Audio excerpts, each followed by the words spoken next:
Hello ಎಲ್ರಿಗೂ ನಮಸ್ಕಾರ. ನಮ್ಮ ಒಂದು ಚಾನೆಲ್ಗೆ ನಿಮ್ಮೆಲ್ರಿಗೂ ಕೂಡ ಸ್ವಾಗತ. ನೋಡಿ, ಜೆಸ್ಕಾಮ್ ಅಂದ್ರೆ ಗುಲ್ಬರ್ಗ ವಿದ್ಯುತ್ ಸರಬರಾಜು ಕಂಪನಿ ನಿಯಮಿತದಲ್ಲಿ ಅಪ್ರೆಂಟಿಸ್ಶಿಪ್ ಟ್ರೈನಿಂಗ್ ಆಗಿ ಅಂದ್ರೆ ಇಲ್ಲಿ ಇಂಜಿನಿಯರಿಂಗ್ ಪದವಿ ಹಾಗೂ ಡಿಪ್ಲೊಮೋನ ಹೊಂದಿರುವಂತಹ ಅಭ್ಯರ್ಥಿಗಳಿಂದ ಇವರು ಆನ್ಲೈನ್ ಮುಖಾಂತರ ಅರ್ಜಿಗಳನ್ನು ಆಹ್ವಾನಿಸಿದ್ದಾರೆ. ಈ ಒಂದು ವಿಡಿಯೋದಲ್ಲಿ ನಾನು ಈ ಒಂದು ಅಪ್ರೆಂಟಿಸ್ಶಿಪ್ ಟ್ರೈನಿಂಗ್ ಆಗಿ ಏನೇನು ಎಜುಕೇಶನ್ ಕ್ವಾಲಿಫಿಕೇಶನ್ ಕೇಳಿದ್ರೆ ಹಾಗೆ ಇವರು ಒಂದು ಮಂತ್ ಸ್ಟೇ ಫಂಡ್ ಎಷ್ಟಿರುತ್ತೆ ಅಂತ ನಾನು ಈ ಒಂದು ವಿಡಿಯೋದಲ್ಲಿ ಕಂಪ್ಲೀಟ್ ಆಗಿ ತಿಳಿಸ್ಕೊಡ್ತೀನಿ. ಬಟ್ ನೀವು ನಮ್ಮ ಯೂಟ್ಯೂಬ್ ಚಾನಲ್ ಸಬ್ಸ್ಕ್ರೈಬ್ ಮಾಡದೆ ನೋಡ್ತಾ ಇದ್ರೆ ಅಂದ್ರೆ ದಯವಿಟ್ಟು ಈಗ ಸಬ್ಸ್ಕ್ರೈಬ್ ಮಾಡ್ಕೊಳ್ಳಿ. ಇಲ್ಲಿ ಇಂಜಿನಿಯರಿಂಗ್ ಅಲ್ಲಿ ಪದವಿ ಹಾಗೂ ಡಿಪ್ಲೊಮಾ ಇಂಜಿನಿಯರಿಂಗ್ ಮಾಡಿರೋರು ಇದಕ್ಕೆ ಅಪ್ಲೈ ಮಾಡಕ್ಕೆ ಅರ್ಹರಾಗಿರ್ತಾರೆ.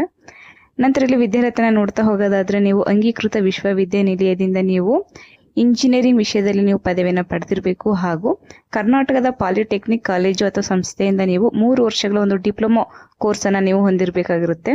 ನಂತರ ಇಲ್ಲಿ ಸ್ಟೇಪಂಡ್ ನೋಡ್ತಾ ಹೋಗೋದಾದ್ರೆ, ಇಲ್ಲಿ ಇಂಜಿನಿಯರ್ ಪದವೀಧರರಿಗೆ ತಿಂಗಳಿಗೆ 9,000 ರು ಸ್ಟೇಪಂಡ್ ಇರುತ್ತೆ. ನಂತರ ಡಿಪ್ಲೊಮಾ ಇಂಜಿನಿಯರ್ ಅವರಿಗೆ ತಿಂಗಳಿಗೆ 8,000 ರು ನಿಮಗೆ ಮಂತ್ಲಿ ಸ್ಟೇಪಂಡ್ ಇರುತ್ತೆ. ಓಕೆ, ಇಲ್ಲಿ ಪದವೀಧರರ BE ಇಂಜಿನಿಯರಿಂಗ್ ಎಲೆಕ್ಟ್ರಿಕಲ್ ಮತ್ತು ಎಲೆಕ್ಟ್ರಾನಿಕ್ಸ್ ನಲ್ಲಿ ಇಲ್ಲಿ ಕ್ಯಾಟಗರಿ ವೈಸ್ ಅಲ್ಲಿ ಡಿವೈಡ್ ಮಾಡಿ ಕೊಟ್ಟಿದ್ದಾರೆ, ನೀವು ನೋಡಬಹುದು. ಸೊ ಟೋಟಲ್ ಆಗಿ ಇಲ್ಲಿ 175 ವೇಕೆನ್ಸಿ ಇವರು ಕನ್ಫರ್ಮ್ ಮಾಡಿದ್ದಾರೆ. ನಂತರ ಡಿಪ್ಲೊಮಾ ಎಲೆಕ್ಟ್ರಿಕಲ್ 100 ವೇಕೆನ್ಸಿ ಇವರು ಕನ್ಫರ್ಮ್ ಮಾಡಿದ್ದಾರೆ. ಇಲ್ಲೂ ಸಹ ಕ್ಯಾಟಗರಿ ವೈಸ್ ಎಲ್ಲ ಡಿವೈಡ್ ಮಾಡಿ ತಿಳಿಸಿದರೆ, ನೀವು ಬೇಕು ಅಂದ್ರೆ ಇದನ್ನ ವಿಡಿಯೋನ ಪಾಸ್ ಮಾಡಿ ನೀವು ನೋಡ್ಕೋಬಹುದು. ನಂತರ ಇಲ್ಲಿ ಇತರೆ ಅರ್ಹತಾ ಮಾನದಂಡಗಳನ್ನು ನೋಡ್ತಾ ಹೋಗೋದಾದ್ರೆ, ಇಲ್ಲಿ ಎಲೆಕ್ಟ್ರಿಕಲ್ ಮತ್ತು ಎಲೆಕ್ಟ್ರಾನಿಕ್ಸ್ ಇಂಜಿನಿಯರಿಂಗ್ ಪದವೀಧರರು ಅಥವಾ ಡಿಪ್ಲೊಮಾದವರಿಗೆ ಮಾತ್ರ ಇಲ್ಲಿ ಆದ್ಯತೆ ಇರುತ್ತೆ. ನಂತರ ಇಲ್ಲಿ ಅಭ್ಯರ್ಥಿಗಳಿಗೆ ಕನ್ನಡವನ್ನು ಓದಲು ಮತ್ತು ಬರೆಯಲು ತಿಳಿದಿರಬೇಕು. ನಂತರ ಇಲ್ಲಿ ಅಂಗವಿಕಲ ಅಭ್ಯರ್ಥಿಗಳು ಅರ್ಜಿ ಸಲ್ಲಿಸಲು ಅರ್ಹರಿರೋದಿಲ್ಲ. ನಂತರ ತರಬೇತಿಯ ಅವಧಿಯಲ್ಲಿ ಅಭ್ಯರ್ಥಿಗಳು ಊಟ, ವಸತಿ ಹಾಗೂ ಇತರ ವ್ಯವಸ್ಥೆಯನ್ನು ತಮ್ಮ ಸ್ವಂತ ಖರ್ಚಿನಲ್ಲಿ ನೀವು ಮಾಡಿಕೊಳ್ಬೇಕಾಗುತ್ತೆ.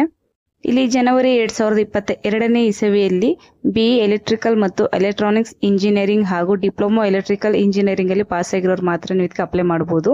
ಇಲ್ಲಿ ನೀವು ಡಿಗ್ರಿ ಸರ್ಟಿಫಿಕೇಟ್ ಅಥವಾ ಪ್ರಾವಿಷನಲ್ ಡಿಗ್ರಿ ಸರ್ಟಿಫಿಕೇಟ್ ಅನ್ನ ನೀವು ಹೊಂದಿರಬೇಕಾಗುತ್ತೆ. ನಂತರ ಡಿಪ್ಲೊಮಾ ಸರ್ಟಿಫಿಕೇಟ್ ಅನ್ನು ಸಹ ನೀವು ಹೊಂದಿರಬೇಕು. ಮತ್ತೆ ಈ ಒಂದು ಅಪ್ರೆಂಟಿಸ್ಶಿಪ್ ಅಲ್ಲಿ ಈಗಾಗಲೇ ತರಬೇತಿಯನ್ನು ಪಡೆದವರು ಹಾಗೂ 1 ವರ್ಷದ ಅನುಭವ ಇರುವವರು ಇಲ್ಲಿಗೆ ಅರ್ಜಿ ಸಲ್ಲಿಸಲು ಅನರ್ಹರಾಗಿರ್ತಾರೆ. ಇಲ್ಲಿ ಅಭ್ಯರ್ಥಿಗಳಿಗೆ ಕನಿಷ್ಠ ಅಂದ್ರೆ 18 ವರ್ಷ ತುಂಬಿರಬೇಕು. ನಂತರ ಈ ಒಂದು ಅಪ್ರೆಂಟಿಸ್ಶಿಪ್ ತರಬೇತಿ ನಿಮಗೆ 1 ವರ್ಷದ ಅವಧಿಗೆ ಇರುತ್ತೆ. ಓಕೆ, ನಂತರ ಇಲ್ಲಿ ಅರ್ಜಿ ಸಲ್ಲಿಸುವ ವಿಧಾನವನ್ನ ನೋಡ್ತಾ ಹೋಗೋದಾದ್ರೆ, ಇಲ್ಲಿ ಅಭ್ಯರ್ಥಿಗಳು ತಮ್ಮ ಎಲ್ಲ ದಾಖಲೆಗಳೊಂದಿಗೆ ಪ್ರಧಾನ ವ್ಯವಸ್ಥಾಪಕರು, ನಿಗಮ ಕಚೇರಿ, ಜೆಸ್ಕಾಂ ಕಲಬುರ್ಗಿ 585102 ಈ ಒಂದು ವಿಳಾಸಕ್ಕೆ ನೀವು ಕಳಿಸ್ಕೊಡ್ಬೇಕಾಗುತ್ತೆ. ಓಕೆ, ಇಲ್ಲಿ ಅರ್ಜಿ ಕಳಿಸುವ ಲಕೋಟೆಯ ಮೇಲೆ 2026-27ನೇ ಸಾಲಿನ ಶಿಶು ಆಯ್ಕೆಗೆ ಪದವೀಧರರ ಅಥವಾ ಡಿಪ್ಲೊಮಾ ಎಂದು ನೀವು ಸ್ಪಷ್ಟವಾಗಿ ನೀವು ಬರೆದಿರಬೇಕು.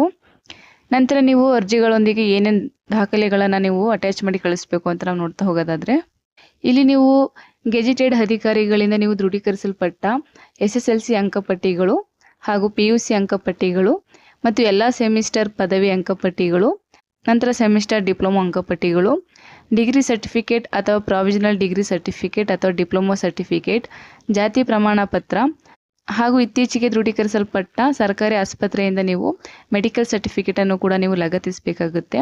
ನಂತರ 2 ಗೆಜೆಟೆಡ್ ಅಧಿಕಾರಿಗಳಿಂದ ಇತ್ತೀಚಿನ ನಡೆದ ಪ್ರಮಾಣ ಪತ್ರವನ್ನು ಸಹ ನೀವು ಲಗತ್ತಿಸಬೇಕಾಗುತ್ತೆ. ನಂತರ ಇತ್ತೀಚಿನ 3 ಭಾವಚಿತ್ರ ಫೋಟೋವನ್ನು ಸಹ ನೀವು ಕಳಿಸಬೇಕಾಗುತ್ತೆ.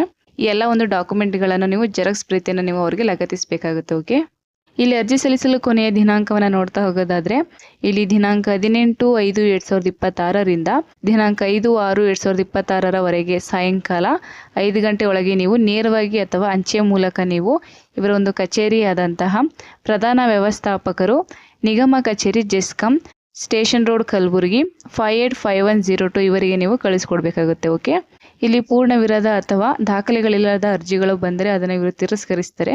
ಓಕೆ, ಸೊ ಇದಿಷ್ಟು ಗುಲ್ಬರ್ಗ ವಿದ್ಯುತ್ ಸರಬರಾಜು ನಿಯಮಿತ ಕಂಪನಿಯಲ್ಲಿ ಕನ್ಫರ್ಮ್ ಮಾಡಿರುವಂತಹ ಅಪ್ರೆಂಟಿಸ್ಶಿಪ್ ಟ್ರೈನಿಂಗ್ ಆಗಿ ಹೊರಡಿಸಿರುವಂತಹ ನೋಟಿಫಿಕೇಶನ್ ಬಗ್ಗೆ ಮಾಹಿತಿ ಇದಾಗಿರುತ್ತೆ.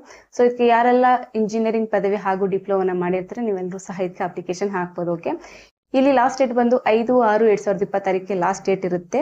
ಮತ್ತೆ ನೀವು ಇದಕ್ಕೆ ಆಫ್ಲೈನ್ ಮೂಲಕ ನೀವು ಅಪ್ಲಿಕೇಶನ್ ಹಾಕಬೇಕಾಗುತ್ತೆ. ಓಕೆ, ಮತ್ತೆ ನಿಮ್ಮ ಫ್ರೆಂಡ್ಸ್ ಯಾರೆಲ್ಲ ಇಂಜಿನಿಯರಿಂಗ್ ಪದವಿ ಹಾಗೂ ಡಿಪ್ಲೊಮಾ ಮಾಡಿರ್ತಾರೆ ಅವ್ರಿಗೆ ಶೇರ್ ಮಾಡಿ, ಅವರು ಕೂಡ ಇಂಟ್ರೆಸ್ಟ್ ಇತ್ತು ಅಂದ್ರೆ ಅವರು ಕೂಡ ಅಪ್ಲೈ ಮಾಡಲಿ ಅಂತ ಹೇಳ್ತಾ, ನಿಮ್ಮೆಲ್ಲರೂ ಕೂಡ ಈ ಒಂದು ವಿಡಿಯೋ ಇಷ್ಟ ಆಯ್ತು ಅಂದ್ರೆ ದಯವಿಟ್ಟು ಒಂದು ಲೈಕ್ ಮಾಡಿ ಮತ್ತೆ ಶೇರ್ ಮಾಡಿ. ಮತ್ತೆ ಹೀಗೆ ಒಂದು ಹೆಚ್ಚಿನ ಇನ್ಫಾರ್ಮೇಶನ್ಗಳಿಗಾಗಿ ದಯವಿಟ್ಟು ನಮ್ಮ ಯೂಟ್ಯೂಬ್ ಚಾನಲ್ ಸಬ್ಸ್ಕ್ರೈಬ್ ಮಾಡಿ, ಸಪೋರ್ಟ್ ಮಾಡಿ ಫ್ರೆಂಡ್ಸ್. Thank you.